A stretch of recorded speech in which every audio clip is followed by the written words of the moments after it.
దేశం రేపు ఏం ఆలోచిస్తుందో బెంగాల్ ఇవాళ దాని ఆచరిస్తుందని స్వాతంత్ర్య ఉద్యమ కాలంలో గొప్పగా చెప్పుకునేవారు. ఎందరో మహనీయులు జన్మించిన బెంగాల్ భూమి రాజకీయ, సామాజిక, ఆర్థిక, సాంస్కృతిక చైతన్యానికి కేంద్రంగా ఉండేది. దేశ విభజన తర్వాత పశ్చిమ బెంగాల్ స్వరూపం పూర్తిగా మారిపోయింది. వామపక్ష తృణమూల్ ప్రభుత్వాల హయాంలో మరింత పతనమైంది. తమ పార్టీ వ్యవస్థాపకుడు శ్యామ్ ప్రసాద్ ముఖర్జీ జన్మించిన నేల మీద అధికారం చేపట్టడం బీజేపీకి సెంటిమెంట్ అంశంగా మారింది. తమ స్వప్నాన్ని సాకారం చేసేందుకు సుదీర్ఘ పోరాటమే చేశారు కమలనాథులు.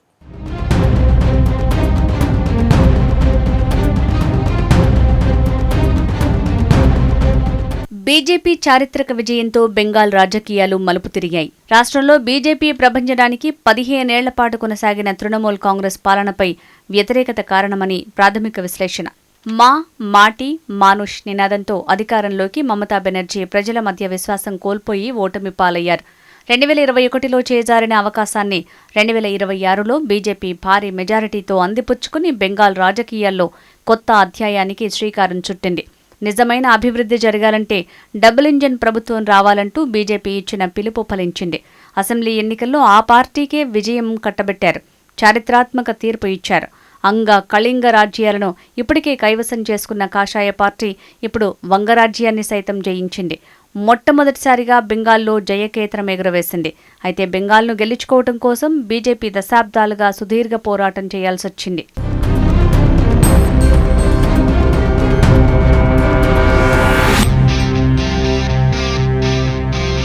పశ్చిమ బెంగాల్లో పాగా వేయటాన్ని బీజేపీ సెంటిమెంట్గా తీసుకుంది. ఇందుకు చారిత్రక కారణాలు ఉన్నాయి. స్వాతంత్ర్యానికి ముందు బెంగాల్ నేల రాజకీయ, సామాజిక, సాంస్కృతిక చైతన్యానికి కేంద్రంగా ఉండేది. భారత స్వాతంత్ర్య సంగ్రామంలో బెంగాల్ అత్యంత కీలకమైన పాత్ర పోషించింది. అప్పట్లో దేశ రాజధాని కోల్కతా బ్రిటిష్ పాలనపై సాయుధ పోరాటాలకు, ఉద్యమాలకు బెంగాల్ కేంద్ర బిందువుగా ఉండేది. ఎందరో వీరులు, విప్లవకారులు స్వాతంత్ర్యం కోసం తమ ప్రాణాలను త్యాగం చేశారు. ఎందరో గొప్ప నాయకులు బెంగాల్లో జన్మించారు.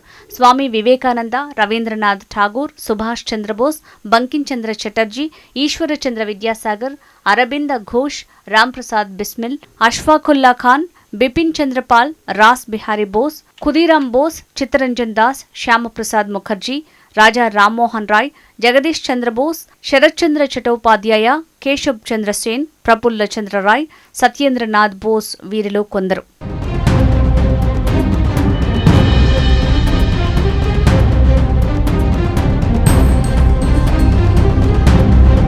దేశం రేపు ఏం ఆలోచిస్తుందో బెంగాల్ ఇవాళ దాన్ని ఆచరిస్తుందని అప్పట్లో గొప్పగా చెప్పుకునేవారు. స్వాతంత్ర్య సమర పోరాటాన్ని దెబ్బతీయటానికి బ్రిటిష్ నాటి భారత వైస్రాయ్ లార్డ్ కర్జన్ తొలిసారిగా 1905లో బెంగాల్ను విభజించారు.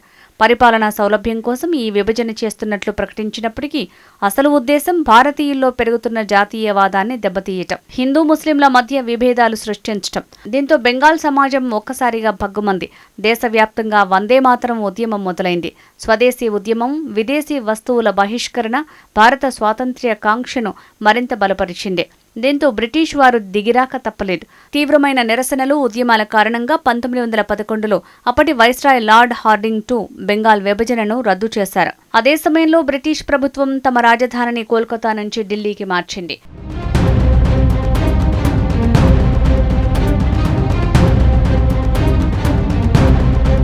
ఆ తర్వాత భారతదేశానికి స్వాతంత్ర్యం ఇచ్చే క్రమంలో బ్రిటిష్ వారు దేశ విభజన చేపట్టారు.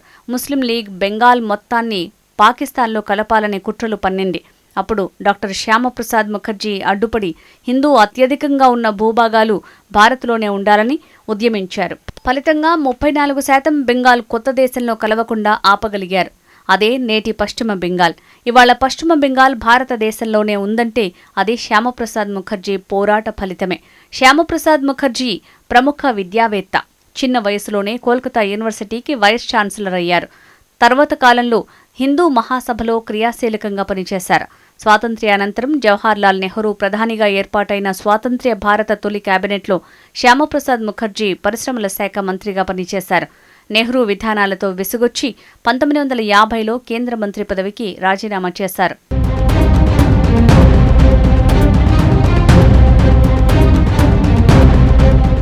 శ్యామప్రసాద్ ముఖర్జీ 1951 అక్టోబర్ 21న భారతీయ జనసంఘ్ పార్టీని స్థాపించారు. ఇది నేటి బీజేపీకి పూర్వ రూపం. జమ్మూ కాశ్మీర్ రాష్ట్రానికి ప్రత్యేక ప్రతిపత్తిని కల్పించే ఆర్టికల్ 370కి వ్యతిరేకంగా శ్యామప్రసాద్ ముఖర్జీ ఉద్యమం ప్రారంభించారు. కశ్మీర్ వెళ్లి నిరాహార దీక్ష తలపెట్టారు. ఈ క్రమంలో అరెస్టై కశ్మీర్ జైల్లో జూన్ 23న ప్రాణాలు కోల్పోయారు శ్యామప్రసాద్ ముఖర్జీ. ఆయన మరణంపై విచారణ జరిపించాలని జనసంఘ్ డిమాండ్ చేసిన ప్రధాని నెహ్రూ పట్టించుకోలేదు. ముఖర్జీ మరణం నేటికి అనుమానాస్పదంగానే మిగిలింది. ఇకప్పుడు జాతీయవాదానికి కేంద్రంగా ఉన్న బెంగాల్ నేల మీద పుట్టిన శ్యామప్రసాద్ ముఖర్జీ స్థాపించిన జనసంఘ్ బీజేపీ దేశవ్యాప్తంగా విస్తరించి కేంద్రంలో అధికారం చేపట్టింది. అనేక రాష్ట్రాల్లో బీజేపీ ప్రభుత్వాలు ఏర్పడ్డ బెంగాల్ మాత్రం ఆ పార్టీకి కొరకరాని కొయ్యగా మారింది. అందుకోసం సుదీర్ఘ పోరాటాలు చేయాల్సి వచ్చింది.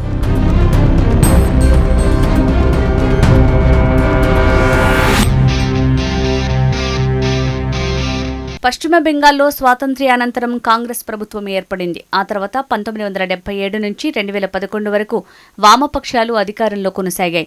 2011 అసెంబ్లీ ఎన్నికల్లో మమతా బెనర్జీ నేతృత్వంలో తృణమూల్ కాంగ్రెస్ ప్రభుత్వం ఏర్పడింది. బెంగాల్లో మొదటి నుంచి బీజేపీకి పరిస్థితులు కలిసి రాలేదు.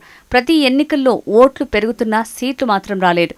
బెంగాల్ అసెంబ్లీలో అడుగు పెట్టాలన్న బీజేపీ కోరిక దశాబ్దాల పాటు నెరవేరలేదు. ఎన్నికల్లో వరుస ఓటములు ఎదురవుతున్నప్పటికీ ఆ పార్టీ ఏనాడు నిరాశ చెందలేదు. పట్టుదలతో పోరాడుతూ పైకి ఎదిగింది. ఎన్నికల్లో వరుస ఓటములు ఎదురవుతున్నప్పటికీ ఆ పార్టీ ఏనాడు నిరాశ చెందలేదు. పట్టుదలతో పోరాడుతూ పైకి ఎదిగింది. రామజన్మభూమి ఉద్యమం బెంగాల్లో బీజేపీకి ఊపునిచ్చింది. 1998లో 14 లోక్సభ స్థానాల్లో పోటీ చేసిన బీజేపీ తొలిసారిగా ఒక స్థానాన్ని గెలుచుకుంది.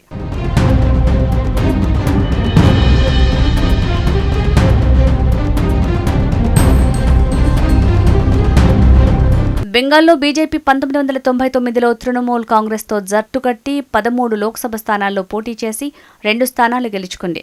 2016 అసెంబ్లీ ఎన్నికల్లో 291 సీట్లలో పోటీ చేసి తొలిసారిగా 3 స్థానాలు గెలుచుకుని పెను సంచలనం సృష్టించింది. అప్పటి నుంచి బీజేపీ ఎదుగుదలకు అడ్డే లేకుండా పోయింది. 2021 అసెంబ్లీ ఎన్నికల్లో 293 సీట్లలో పోటీకి దిగి 2.89 కోట్ల ఓట్లు సాధించి 77 స్థానాలను తన ఖాతాలో వేసుకుంది.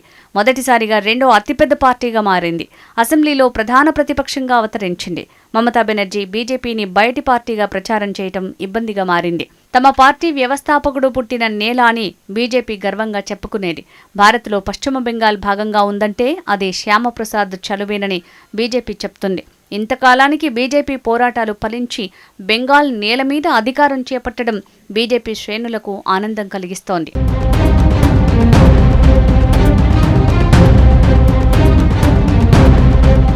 స్వాతంత్ర్యం తర్వాత పశ్చిమ బెంగాల్ ఎంతగానో మారిపోయింది. సుదీర్ఘకాలం కొనసాగిన వామపక్ష తృణమూల్ ప్రభుత్వాల హయాంలో రాజకీయం, సాంస్కృతికంగా ఎన్నో మార్పులొచ్చాయి. ఒకప్పుడు దేశానికి రాజధానిగా ఉన్న బెంగాల్ ఇప్పుడు తన అస్తిత్వాన్ని కోల్పోయింది. బంగ్లాదేశ్ నుంచి అక్రమ వలసలు పశ్చిమ బెంగాల్ అస్తిత్వానికి ప్రమాదకరంగా మారాయి. వామపక్ష తృణమూల్ పార్టీలు ఓటు బ్యాంకు రాజకీయాలతో బెంగాల్ను నాశనం చేశాయని బీజేపీ విమర్శిస్తోంది. దేశంలో తొలి యూనివర్సిటీ, తొలి మెడికల్ కాలేజ్, తొలి ఐఐటి, తొలి ఐఐఎం బెంగాల్లో ఏర్పడ్డాయి. ఒకప్పుడు పారిశ్రామిక రంగంలో బెంగాల్ దేశంలోనే అగ్రగామి. కానీ బెంగాల్లో అభివృద్ధి క్షీణించిపోయి వెనకబడింది. బీజేపీ ప్రభుత్వం ఏర్పడటంతో బెంగాల్లో జాతీయవాద పునరుద్ధరణ జరిగిందని ఆ పార్టీ నేతలు చెప్తున్నారు. రాష్ట్రానికి పూర్వ వైభవం తీసుకొస్తామని కమలనాథులు చెప్తున్నారు.